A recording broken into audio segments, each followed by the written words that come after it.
Assalamualaikum warahmatullahi wabarakatuh. Perkenalkan, kami dari kelompok 5. Di sini kami akan menampilkan video yang telah kami buat dengan materi mengenai teori pembelajaran, kemudian sejarah teori pembelajaran, serta prinsip-prinsipnya. Dengan anggota kelompok saya sendiri, Anggia Dwi Maulani, bersama teman-teman saya. Saya Monica Amelia. Saya Siti Muawana. Saya Salsabila. Pengertian pembelajaran. Pembelajaran adalah proses di mana individu memperoleh pengetahuan, keterampilan, pemahaman, atau sikap baru melalui pengalaman, instruksi, atau interaksi dengan lingkungan mereka. Dalam konteks pendidikan, pembelajaran merupakan fokus utama dari upaya pendidikan, di mana guru atau fasilitator menyampaikan materi atau pengalaman yang dirancang untuk memungkinkan siswa memperoleh pengetahuan dan keterampilan tertentu. Pembelajaran dapat terjadi dalam berbagai konteks, termasuk formal seperti di sekolah atau perguruan tinggi, non-formal seperti dalam pelatihan kerja atau kursus singkat, dan informal seperti melalui pengalaman sehari-hari atau interaksi sosial. Ini juga dapat terjadi secara individu ataupun dalam kelompok. Pembelajaran melibatkan berbagai proses kognitif, termasuk persepsi, pemrosesan informasi, memori, pemecahan masalah, dan pemahaman. Dengan memahami bagaimana orang belajar dan bagaimana proses pembelajaran dapat ditingkatkan, pendidik dapat menciptakan lingkungan yang mendukung dan merangsang pertumbuhan intelektual, sosial, dan emosional siswa. Adapun sejarah teori pembelajaran, di mana definisi dari teori pembelajaran adalah bidang studi yang mempelajari bagaimana individu memperoleh pengetahuan, keterampilan, dan sikap melalui proses belajar. Ada bermacam-macam teori yang mengungkapkan tentang pembelajaran. Yang pertama adalah teori behaviorisme.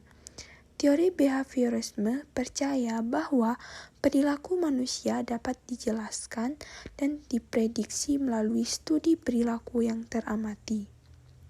Teori Pavlov. Salah satu tokoh penting dalam sejarah teori pembelajaran adalah Pavlov, di mana teori ini menunjukkan bahwa perilaku dapat dipelajari melalui asosiasi antara stimulus dan respon. Pada tahun 1950-an dan 1960-an, teori-teori kognitif mulai berkembang. Pada tahun 1970-an, Albert Bandura mengembangkan teori belajar sosial yang menekankan pada pengamatan dan imitasi dalam pembelajaran. Pengaruh perbedaan bahasa dan program dwibahasa. Yang pertama ada komunikasi dan pemahaman. Perbedaan bahasa dapat menyulitkan komunikasi antara guru dan siswa, serta antara siswa satu sama lain. Ini dapat menghambat pemahaman konsep-konsep pelajaran dan mempengaruhi partisipasi aktif dalam kelas. Lalu ada isolasi sosial. Siswa yang berbicara bahasa dengan berbeda atau yang terlibat dalam program dwibahasa mungkin merasa terisolasi sosial jika lingkungan sekolah tidak mendukung keberagaman bahasa. Ini dapat mempengaruhi kesejahteraan emosional dan sosial mereka. Lalu ada pengembangan keterampilan bahasa. Program dwibahasa sementara memberikan keuntungan bilingual, juga dapat memerlukan waktu ekstra untuk mengembangkan keterampilan bahasa dalam kedua bahasa, di mana dapat mempengaruhi pencapaian siswa dalam mata pelajaran tersebut. Dan yang terakhir ada persepsi guru dan siswa.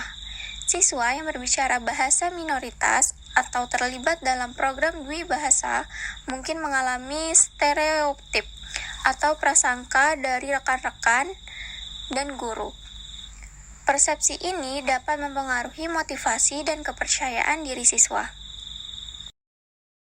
Selanjutnya, sumbangan teori pembelajaran sosial bagi pemahaman kita tentang pembelajaran manusia. Teori pembelajaran sosial ini yang dikembangkan oleh Albert Bandura memberikan kontribusi penting bagi pemahaman kita tentang pembelajaran manusia. Teori ini menekankan bahwa pembelajaran tidak hanya terjadi melalui pengalaman langsung, tetapi juga melalui pengamatan dan peniruan perilaku orang lain. Berikut beberapa konsep kunci dalam teori ini. Yang pertama yaitu pengaruh model. Teori pembelajaran sosial mengakui bahwa individu belajar dengan mengamati dan menerima perilaku orang lain. Hal ini menunjukkan bahwa lingkungan sosial dan interaksi dengan orang lain memiliki peran penting dalam pembelajaran. Selanjutnya, peran agensi. Teori ini juga menekankan bahwa individu memiliki agensi atau kemampuan untuk memilih dan mengendalikan perilaku mereka sendiri. Ini menunjukkan bahwa individu memiliki kekuatan untuk mempengaruhi pembelajaran mereka sendiri melalui pemikiran, motivasi, dan tindakan mereka sendiri. Dan yang terakhir, penguatan dan hukuman. Teori ini juga mengakui bahwa penguatan positif dan negatif serta hukuman dapat mempengaruhi proses pembelajaran, menunjukkan bahwa konsekuensi dari perilaku dapat mempengaruhi apakah perilaku tersebut akan dipertahankan atau dihentikan.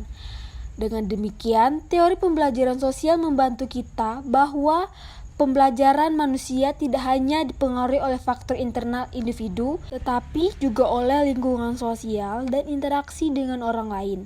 Ini memberikan wawasan yang penting bagi pendidikan dan pengembangan individu, serta memberikan dasar untuk pengembangan strategi pembelajaran yang efektif. Baiklah, sekian dari materi yang telah kami jelaskan. Jika ada pertanyaan, bisa ditanyakan. Dan saya mewakili kelompok saya akhiri dengan wabillahi taufiq wal hidayah. Wassalamualaikum warahmatullahi wabarakatuh.